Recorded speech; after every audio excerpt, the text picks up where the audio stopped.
El món de la donació de sang i teixits. Cada dia es necessiten més de 200 persones que donin sang a les Balears per garantir les transfusions a tots els centres públics i privats de les illes.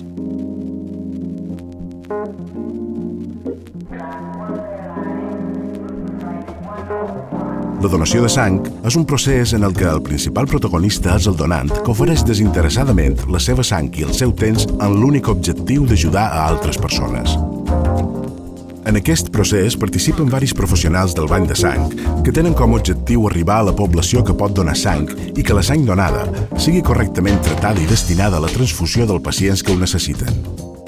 Compta amb la col·laboració de 3 associacions de donants amb varis centenars de col·laboradors distribuïts per les 4 illes que ajuden a la Fundació per arribar al major número de població i mantenir la fidelització de les persones donants.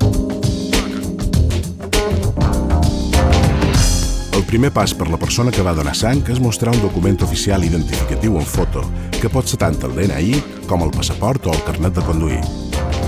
L'administrativa recull les seves dades personals. L'administrativa li facilita al donant un document informatiu sobre la donació i un qüestionari mèdic que el donant ha de complimentar. Posteriorment, personal sanitari qualificat realitzarà l'entrevista al donant a la sala d'interrogatori.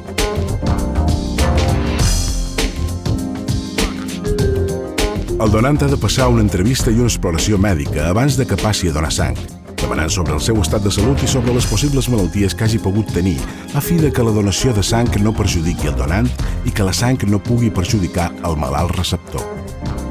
El que es fa és mirar el seu pes, la seva tensió arterial, el pols i els nivells d'hemoglobina, a fi de descartar que el donant tingui anèmia amb una petita mostra de sang que se li extreu mitjançant una lleugera punxada amb una llanceta estèril i d'un sol ús, a un dels dits de la mà.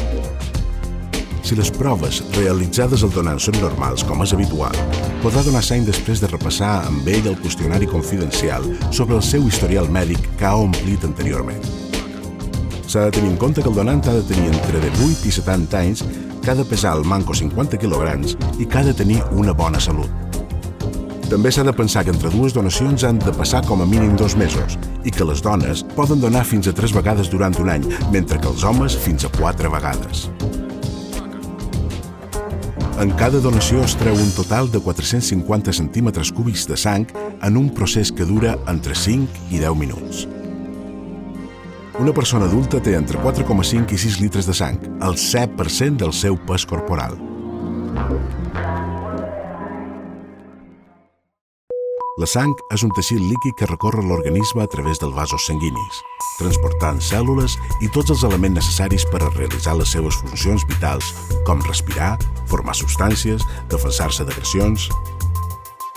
Es compon d'un 55% de plasma i un 45% de glòbuls vermells, blancs i plaquetes. Els glòbuls vermells, també denominats hematies o eritròcits, són les cèl·lules més nombroses de la sang. S'encarreguen de transportar l'oxigen dels pulmons a la resta de teixits i òrgans. Els glòbuls blancs també reben el nom de leucòcits. S'encarreguen de defensar l'organisme contra l'atac de bactèries, virus, fongs i paràsits. Les plaquetes o trombòcits són fragments cel·lulars que participen en la protecció de les parets dels vasos sanguinis, formen un tap plaquetari per impedir el sagnat en el lloc de la lesió i produeixen factors de coagulació que ajuden a la cicatrització de les ferides. El plasma és la part líquida de la sang que conté totes aquestes cèl·lules, plaquetes, glòbuls blancs i vermells i fragments cel·lulars. El plasma és ric en proteïnes, entre les més importants destaquen l'albúmina, els factors de coagulació i les immunoglobulines. De cada donació es separen els diferents tipus de cèl·lules i cada una d'elles van destinades a diferents pacients amb diferents malalties. D'aquesta donant s'obtindran components com els hematies per tractament d'hemorràgies greus o pel tractament de l'anèmia, les plaquetes per pacients amb càncer o leucèmia aguda, en tractament de quimioteràpia i risc de patir hemorràgies greus, pacients amb aplàsia de mèdula òssia, infants que neixen amb alteracions plaquetàries hereditàries, etc. El plasma pel tractament de pacients amb manca de factors de la coagulació i que sofreixen hemorràgies greus, com és el cas de persones amb malalties del fetge, cremats, etc. Per entendre el tema dels grups sanguinis, és important saber què és un antigen i què és un anticòs. Un antigen és una substància que dona lloc a reaccions de defensa tals com la formació d'anticossos. Aquests anticossos són les substàncies produïdes per l'organisme davant la presència d'un antigen diferent al que ja existeix a les cèl·lules del propi individu, contra l'acció del qual reacciona específicament. Existeixen molts grups sanguinis, però destaquen per la seva importància a l'hora de la transfusió els grups pertanyents al sistema ABO i RH. En el sistema ABO, descobert pel Dr. Landsteiner el 1900 i que li va fer guanyar el Premi Nobel de Medicina, s'han descrit 4 combinacions essencials d'eritròcits i plasma que defineixen els 4 grups sanguinis que es coneixen com 0, A, B i AB. En cada un dels grups descoberts, els eritròcits tenen a la seva superfície una substància, antigen, que els diferencia. El grup A té l'antigen A, el grup B té l'antigen B, el grup AB té els 2 antígens i el grup 0 no té antigen ni A ni B. En quant al sistema RH, l'any 1940 es detectà l'existència d'un nou antigen a la membrana dels eritròcits de la majoria de la població. Aquest antigen és anomenat RHD, ja que les primeres investigacions es van realitzar en un simi del tipus Macacus rhesus. Les persones RH negatives no tenen l'antigen D. Només podran rebre sang dels donants RH negatius. Aquí podem veure com està distribuïda la població balear per grups sanguinis.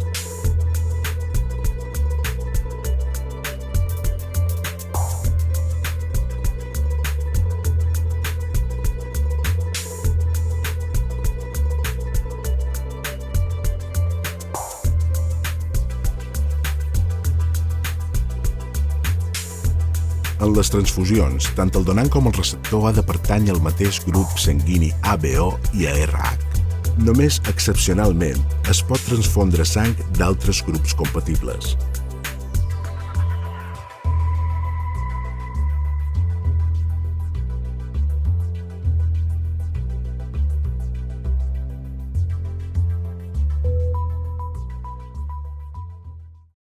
El darrer pas en el procés de la donació, però no el menys important, consisteix en descansar a la sala de refrigeri al manco 15 minuts.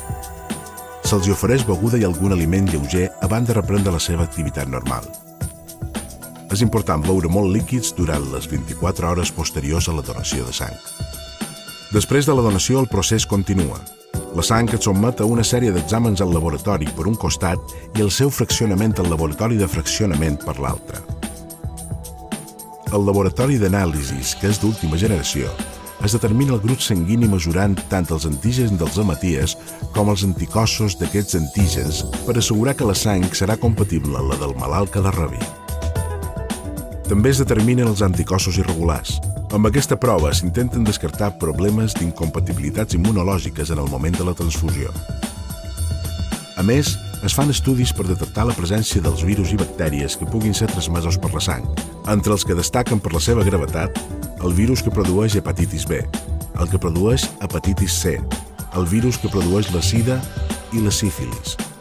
També es descarten altres malalties dels donants de poblacions de zones amb malalties endèmiques d'altres llocs.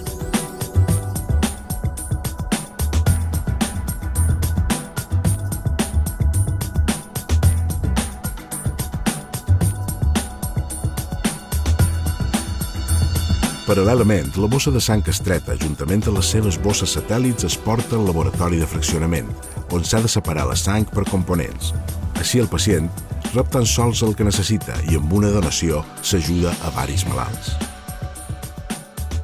El personal de l'àrea de fraccionament i distribució del Banc de Sang de la Fundació Banc de Sang i Teixit de les Illes Balears és l'encarregat de realitzar la separació de la sang en els seus diversos components, de la seva correcta conservació i emmagatzematge, de la distribució d'aquells components sanguinis als diferents serveis transfusionals, així com el de realitzar els controls de qualitat necessaris sobre aquells productes per confirmar un resultat final correcte. En línies generals, d'una donació de sang s'obtindran 3 productes: plasma, capa leucoplaquetà, d'on s'obtindran posteriorment les plaquetes, i concentrat d'hematies. El principi bàsic de la separació de components sanguinis és la centrifugació. Les distintes cèl·lules que composen la sang presenten diferents mides i densitats. Depenent de les condicions de centrifugació, s'aconseguiran que els diferents components es disposin per capes i es podran així separar fàcilment els components sanguinis mitjançant el transvasament de les bosses satèl·lits que acompanyen sempre a la bossa primària. Segons la forma de centrifugar, la proporció de leucòcits i plaquetes de cada component varia, així com el volum de plasma i l'hematòcrit del concentrat d'hemoties. En el centre de la fundació, l'obtenció de concentrat de plaquetes es realitza mitjançant la tècnica de la capa leucoplaquetà. Es centrifuga la sang a velocitat mitja-alta, es separa el plasma acel·lular de la capa leucoplaquetà i del concentrat d'hemoties parcialment desleucocitat. La configuració de bosses és a dalt i a baix. S'extreu per la vàlvula superior el plasma i per l'inferior el concentrat d'hemoties sobre una bossa que conté la solució additiva. La capa leucoplaquetà, d'on s'obtindran posteriorment les plaquetes, permaneix a la bossa primària. Cada component ha de conservar-se de forma adequada a l'hemoteca amb unes condicions de conservació determinades. Els concentrats d'hemoties s'han de conservar entre 2 i 6 graus centígrads i duren 42 dies. Les plaquetes tan sols es poden conservar 7 dies a temperatura ambient, entre 20 i 22 graus centígrads, i en agitació contínua perquè, si no, s'agregarien entre elles. El plasma es congela per davall de 30 graus centígrads sota zero i té una duració de 24 mesos.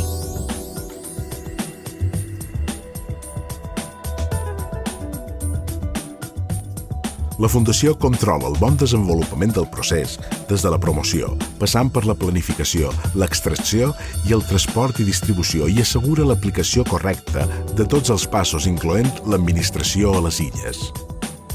Els centres encarregats de la transfusió i trasplantament remeten la informació de cada acte, indicant els beneficis i anomalies de cada transfusió. La Fundació disposa de 3 centres de donació fixes a cada illa i, a més, compta amb 4 unitats mòbils a Mallorca, una a Menorca i una a Eivissa que es desplacen cada dia a 5 o 6 punts diferents de les illes. A més, compta amb un autobús de la donació que també es desplaça per les 4 illes. Així, pels donants és més fàcil realitzar aquest acte de la donació de sang. Tota la sang es processa al banc de sang de Palma i després es distribueix als hospitals de les illes. Aquests hospitals tenen així una petita reserva. Cal esmentar el treball de distribució de la sang a tots els hospitals de les Balears pel fet de que som un arxipèlag. Hi ha un altre tipus de donació, la que es coneix per afèresis. Afèresis és una paraula grega que significa retirar o separar. La donació d'afèresis és un dels mètodes de recol·lecció i separació de sang més eficaços que existeixen. Durant el procediment, que dura entre 45 i 60 minuts, la sang és separada per centrifugació en els seus diferents components segons la seva densitat. El component elegit és recollit progressivament a una bossa i les cèl·lules restants es tornen al donant per la mateixa via de recol·lecció. D'aquesta manera, es pot donar més quantitat d'un sol producte determinat i amb major freqüència si es tracta de plasma o plaquetes, el que s'aconsegueix sometre al malalt a menys diversitat de donants per rebre la mateixa quantitat del producte. A la Fundació es realitzen 4 tipus de donacions per afèresis: de plaquetes i plasma, plaquetoplasmafèresis; de plasma, plasmafèresis; d'hemoties, eritrofèresis; i multicomponents, hemoties, plaquetes i plasma. El banc de teixits integrat a la Fundació és el responsable de tot el procés d'obtenció, processament, emmagatzematge i distribució de teixits humans per a trasplantament destinats a tots els hospitals públics i privats de les Balears que ho necessitin, garantint un control de qualitat i la màxima seguretat. Entre les seves activitats destaquen Banc de llet materna. Des del mes de juliol de 2001, la Fundació disposa del primer banc de llet materna regional d'Espanya que s'encarrega de recollir, processar, emmagatzemar i dispensar aquest producte biològic a nens amb necessitats alimentàries especials. Banc de teixit osteotendinós, os esponjós, os estructural i osteotendinós. Banc de teixit ocular, còrnia, esclera i membrana amniòtica per les ferides oculars. programa balear d'obtenció de sang de cordó umbilical en participació amb el programa Concòrdia, que és la federació de 7 comunitats autònomes i el país d'Andorra, per la gestió de la donació, processament, magatzematge i distribució de la sang de cordó umbilical. Unitat de teràpia cel·lular i medicina regenerativa. Plasma ric en plaquetes, col·liri, sèrum hematòleg i cultiu de còrnies.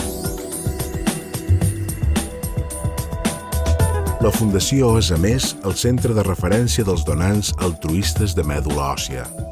El trasplantament de mèdula òssia és l'única esperança de curació per a moltes persones que tenen leucèmia o malalties similars. La Fundació Banc de Sang i Teixit de les Illes Balears col·labora amb la Fundació Internacional Josep Carreras per a la lluita contra la leucèmia. Aquesta fundació és l'encarregada de la gestió i la recerca dels donants compatibles per tot el món, per medi de la relació amb altres registres internacionals. La Fundació Banc de Sang i Teixits de les Illes Balears destina part de la seva activitat a la investigació per millorar les tècniques de teràpia i atenció sanitària als pacients. Per aquesta tasca, compta amb un equip adequat com un laboratori de biologia molecular per analitzar mostres i oferir-les a altres centres. El més nou és el projecte de la primera Sala Blanca de Balears, que és una infraestructura per treballar en teràpia cel·lular i medicina regenerativa. La Fundació agraeix la col·laboració de les associacions de donants de Mallorca, de Menorca i d'Eivissa i Formentera.